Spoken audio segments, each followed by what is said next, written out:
আজ আমি রান্না করছি একেবারে ঘরোয়া স্বাদের রান্না, বড় ট্যাংরা মাছ, আর তাও আবার ডিম ভরা।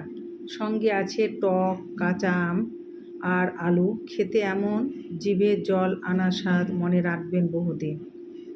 এই রান্নার জন্য যা যা লাগবে: ট্যাংরা মাছ, কাঁচা আম, আলু, পেঁয়াজ বাটা, রসুন বাটা, একটু আদা, লঙ্কা আর কিছু সাধারণ মশলা, হলুদ, নুন আর সর্ষের তেল। মাছগুলোকে প্রথমে নুন হলুদ মাখিয়ে হালকা করে ভেজে নিলাম, বেশি না। দু পিঠে একটু বাদামি রং এলেই নামিয়ে রাখবো।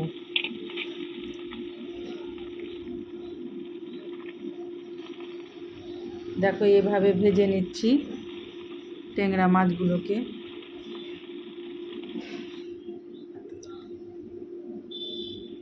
ভাজা হয়ে গেছে আমার। এবার মশলা, যে তেলে পেঁয়াজ রসুন আদা কষিয়ে নিচ্ছি আলু দিয়ে। তার সঙ্গে নুন হলুদ লঙ্কা সবগুলো দিয়ে আলুকে ভালো করে ভেজে কষিয়ে নিব।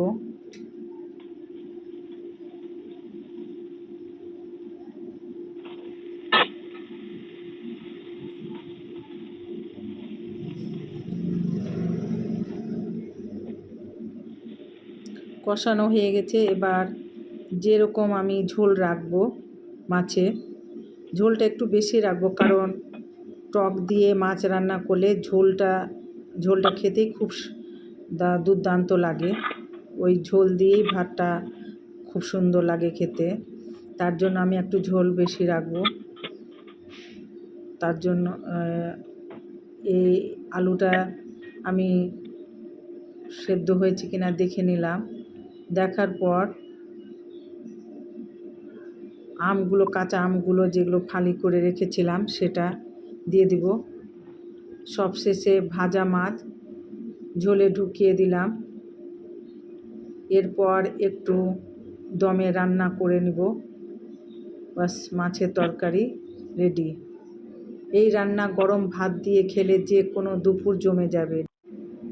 ডিম ভরা মাছ, কাঁচা আমের টক, আলুর ঝোল, সব মিলে একেবারে হৃদয় ছুঁয়ে যাওয়ার স্বাদ। রান্না করে দেখুন আর জানাবেন কেমন লাগলো। আর রান্নার রেসিপিটি ভালো লাগলে অবশ্যই লাইক কমেন্ট শেয়ার করে পেজটাকে ফলো করে দিয়েন, আর চ্যানেলটাকে সাবস্ক্রাইব করার অনুরোধ রইল। এতক্ষণ পর্যন্ত আমার রান্নার সঙ্গে থাকার জন্য আপনাদের অনেক অনেক ধন্যবাদ।